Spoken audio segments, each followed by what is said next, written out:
आपला आजचा विषय आहे रोड मॅप टू अपकमिंग प्लेसमेंट्सवर. हा रोड मॅप तुम्हाला खूप हेल्प करू शकतो प्लेसमेंट्स मिळवण्यासाठी. हा road map to placement 3 simple steps मध्ये डिवाइड केलाय. कंपनीला नेमकं काय हवं असतं, तुम्ही एरर्स किती पटकन सॉल्व्ह करू शकता. 2 असे डोमेन आहेत ज्यांच्यावर प्रत्येक प्रोडक्ट बेस्ड कंपनी ही इंटरव्ह्यू मध्ये क्वेश्चन विचारते म्हणजे विचारते. ह्या दोन्ही डोमेन्सचं जर तुम्हाला फ्रेशर लेवलला बेसिक नॉलेज असेल तर तुम्ही कोणत्याही प्रोडक्ट बेस्ड कंपनीचा इंटरव्ह्यू आरामात क्रॅक करू शकता. प्रोडक्ट बेस्ड कंपनीज हे लिंक्डइन वरती लिटरली लक्ष ठेवून असतात की असे कोण व्यक्ती आहेत जे प्रॉपर स्टेप मध्ये काम करत आहेत. कंपनीज तुम्हाला लिंक्डइनच्या माध्यमातून डायरेक्ट मेसेज करू शकतात. नमस्कार मंडळी, मिस्टर कोड डिगर या चॅनलवरती तुमचं सर्वांचं खूप स्वागत आहे. आज आपल्याला एका खूप महत्वाच्या विषयावरती बोलायचं आहे. तुम्हाला व्हिडिओच्या टायटल वरून कळलंच असेल, आपला आजचा विषय आहे रोड मॅप टू अपकमिंग प्लेसमेंट्सवर. हा रोड मॅप म्हणा किंवा हा विषय म्हणा, हा तुम्हा सर्वांना खूप महत्वाचा आहे. तुम्ही बीई, बीटेक, बीसीए, एमसीए अशा वेगळ्या वेगळ्या प्रकारच्या डिग्रीज मध्ये आहात, कॉलेजेस मध्ये आहात, तुम्ही second year, third year, last year, सध्या करंटली अशा इयर्सला आहात, तर हा रोडमॅप तुम्हाला खूप हेल्प करू शकतो प्लेसमेंट्स मिळवण्यासाठी. अँड नॉट जस्ट प्लेसमेंट्स बरं का, तुम्ही जर इंटर्नशिप सीक करत असाल तर हा रोडमॅप तुम्हाला इंटर्नशिप सीक करण्यासाठी खूप हेल्प करू शकतो. तर हा रोडमॅप खूप अवघड असा काही नाहीये, बिकॉज तुम्हाला समजेल आणि तुम्हाला नॉट जस्ट समजेल बट चांगला फॉलो करता येईल अशा सिंपल स्टेप्स मध्ये मी सांगणार आहे. हा रोडमॅप टू प्लेसमेंट हा 3 सिंपल स्टेप्स मध्ये डिवाइड केलाय. त्या 3 सिंपल स्टेप्स वेगळं काही नसून मी त्यांना 3 मॅजिकल वर्ड्स असं म्हणतो. आणि ते 3 मॅजिकल वर्ड्स आहेत लँग्वेज, लॉजिक आणि डोमेन. ठीक आहे. तर आपल्या रोडमॅप मधला सर्वात पहिली स्टेप आहे लँग्वेज. कारण जी ही लँग्वेज तुम्ही चूज कराल ती लँग्वेज तुमच्या करिअरचं आणि लाईफचं एक स्ट्रॉंग फाउंडेशन बिल्ड करू शकते. म्हणूनच हे खूप महत्वाचं होऊन जातं की तुम्ही कोणतीही लँग्वेज चूज करा, पण जीही चूज कराल ती एक योग्य प्रोग्रामिंग लँग्वेज असायला हवी. आता विषय असा आहे की तुमच्याकडे खूप चॉईसेस आहेत, like C programming language, C plus plus programming language, Java, Python, Rust, Go, Swift, Objective C आणि अशा अनेक प्रोग्रामिंग लँग्वेजेस आहेत. तर इथे प्रश्नच असा पडतो की यांच्यातली कोणती प्रोग्रामिंग लँग्वेज निवडावी. खरं सांगू तर एक अशी लँग्वेज आहे जी जर तुम्ही तुमची फर्स्ट लँग्वेज म्हणून सिलेक्ट केली किंवा तिथून जर तुम्ही तुमची सुरुवात केली तर ही प्रोग्रामिंग लँग्वेज तुमचे बेसिक स्किल्स म्हणा, करिअरचा एक स्ट्रॉंग स्टार्ट म्हणा आणि इन फ्युचर जसं जसं तुम्ही पुढच्या गोष्टी शिकाल तर ही तुम्हाला स्टेप बाय स्टेप आणि प्रत्येक स्टेपला हेल्प करणारी लँग्वेज अशी एक बेस्ट प्रोग्रामिंग लँग्वेज आहे. तुम्ही जी डोळे बंद करून सिलेक्ट करू शकतात ती म्हणजे सी प्रोग्रामिंग लँग्वेज. तर सी प्रोग्रामिंग लँग्वेजेस का? कारण याच्यासाठी 3 स्ट्रॉंग रिझन्स आहेत. पहिलं, C is the mother of all programming languages. दुसरं कारण म्हणजे सी प्रोग्रामिंग लँग्वेज मधले जेही प्रोग्रामिंग लँग्वेज डिटेल्स आहेत ते तुम्ही खूप साध्या भाषेत किंवा सिंपल भाषेत समजूनही घेऊ शकतात आणि इम्प्लिमेंटही करू शकतात. For example data types, branching statements, looping statements, functions, array, struct, pointers आणि अजून खूप काही. तिसरं महत्वाचं कारण म्हणजे सी प्रोग्रामिंग लँग्वेजच्या माध्यमातून जर तुम्ही हे सर्व टॉपिक्सचे बेसिक कन्सेप्ट स्ट्रॉंग केले, इम्प्लिमेंटेशन चांगलं केलं, तर ह्याच कन्सेप्टला घेऊन तुम्हाला पुढच्या प्रोग्रामिंग लँग्वेजमध्ये सेम अँड रिपिटेटिव्हली तसेच इम्प्लिमेंट करायचे. कारण एका सिंपल वाक्यात सांगू, learn once and implement everywhere. कारण माहिती का, कन्सेप्ट तीच राहते आणि कदाचित फक्त प्रोग्रामिंग लँग्वेज बदलल्यामुळे सिंटॅक्स बदलू शकतो. पण मजेदार गोष्ट काय, सी मध्ये पण तोच सिंटॅक्स आहे, सी प्लस प्लस मध्ये पण तोच सिंटॅक्स आहे, जावा मध्ये पण मोस्टली तोच सिंटॅक्स आहे. So there is nothing different than syntax आणि कन्सेप्ट तीच राहणार, फक्त प्रोग्रामिंग लँग्वेज बदलल्यामुळे सिंटॅक्स बदलू शकतो. पुढची प्रोग्रामिंग लँग्वेज म्हणजे सी प्लस प्लस. कारण सी प्लस प्लस मध्ये तुम्ही सी सारखाच सिंटॅक्स इम्प्लिमेंट करता आणि त्यासोबत C++ मध्ये ॲडिशन होते ऑब्जेक्ट ओरिएंटेड प्रोग्रामिंग पॅराडाइमची. म्हणजेच ऑब्जेक्ट ओरिएंटेड पद्धतीने तुम्ही तुमचे प्रोग्राम्स किंवा कोड्स कसे इम्प्लिमेंट करू शकता. आणि हे इतकी मजेदार गोष्ट आहे, की ऑब्जेक्ट ओरिएंटेड प्रोग्रामिंग जर तुम्ही नीट शिकलात, फॉर एक्झाम्पल त्याचे कन्सेप्ट्स म्हणजे इनहेरिटन्स म्हणा, पॉलिमॉर्फिझम म्हणा, ॲब्स्ट्रॅक्शन म्हणा, एन्कॅप्सुलेशन म्हणा, क्लासेस अँड ऑब्जेक्ट्स हे जर तुम्ही चांगलं शिकलात, तर तुम्ही मोठे-मोठे प्रोजेक्ट्स खूप इझिली इम्प्लिमेंट करू शकता. ठीक. मग पुढची प्रोग्रामिंग लँग्वेज येते ती म्हणजे जावा. कारण का? सी शिकून तुम्ही प्रोग्रामिंग लँग्वेज डिटेल्स क्लिअर केल्या. C++ शिकून तुम्ही ऑब्जेक्ट ओरिएंटेड प्रोग्रामिंग पॅराडाइम म्हणजे काय? ऑब्जेक्ट ओरिएंटेड पद्धतीने कोड कसे करायचे हे शिकून घेतलं.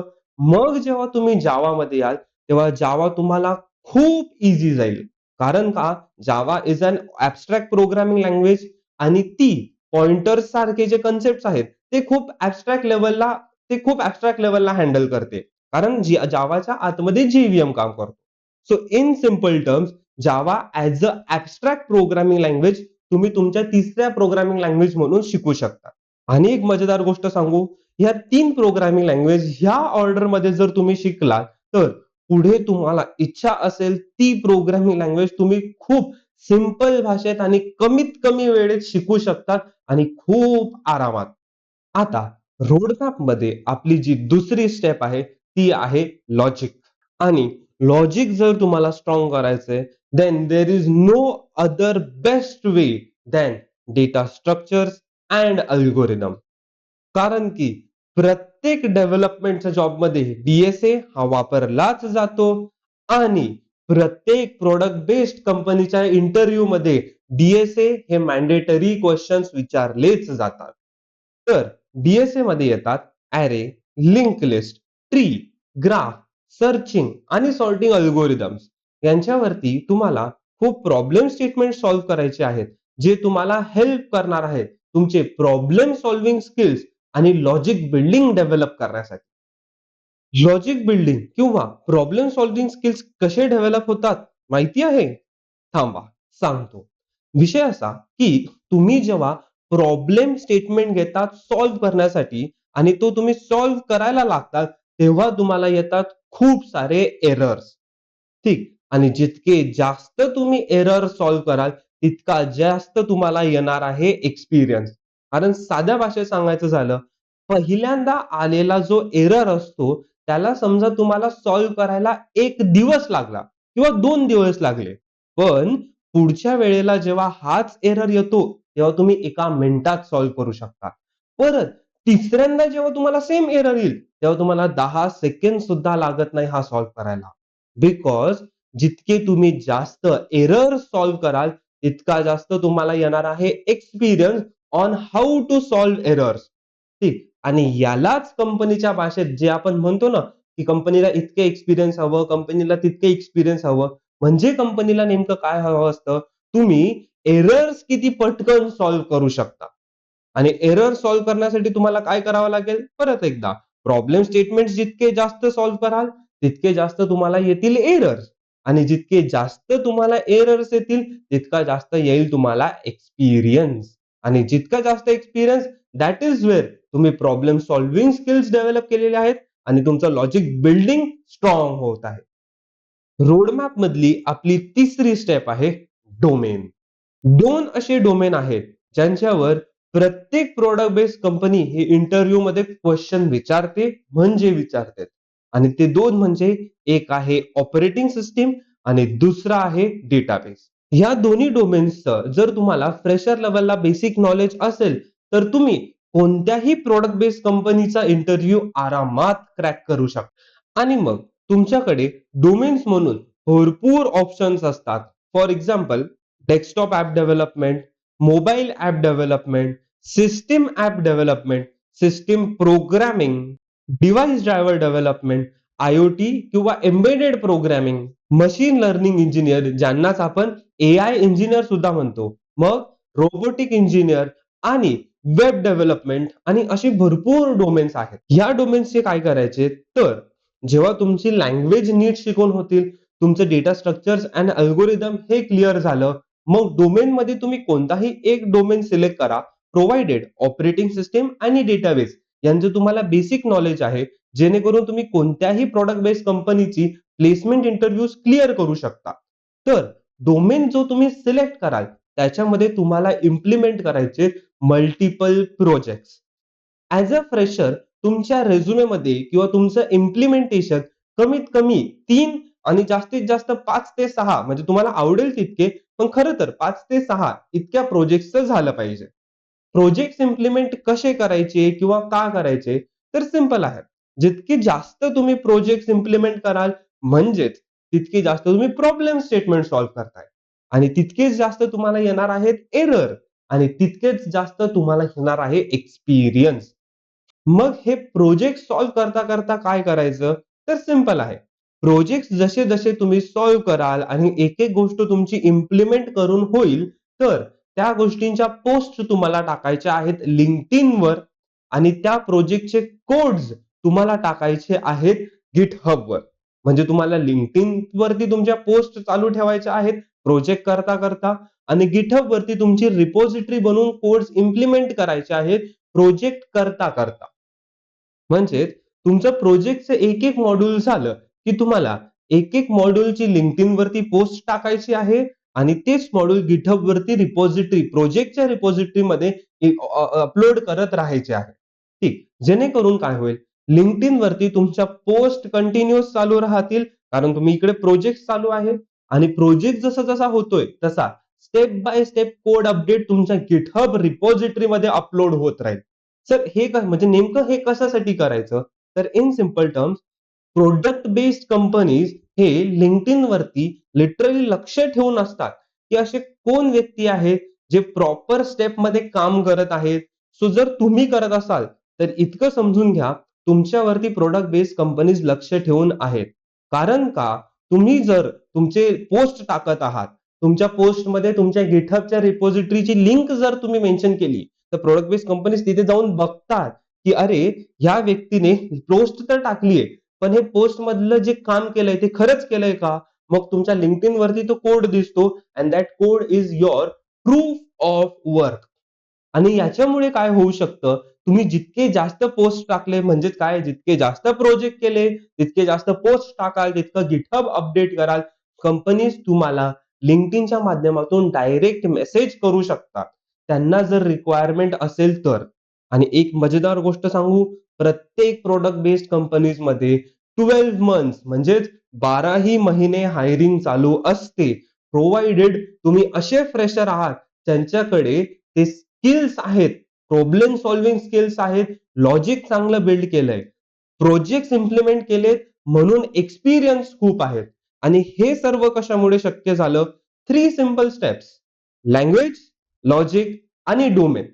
आणि असं जर तुम्ही केलं, तर कंपनीज तुम्हाला अप्रोच करू शकतात. तुम्ही कंपनीजच्या रिक्रुटर्सला अप्रोच करू शकता, की आमचा प्रोफाइल, आमचा रिझ्यूमे असा-असा आहे, तर तुम्ही आम्हाला हायर कराल का? आणि yes, they will reply if you have a strong profile.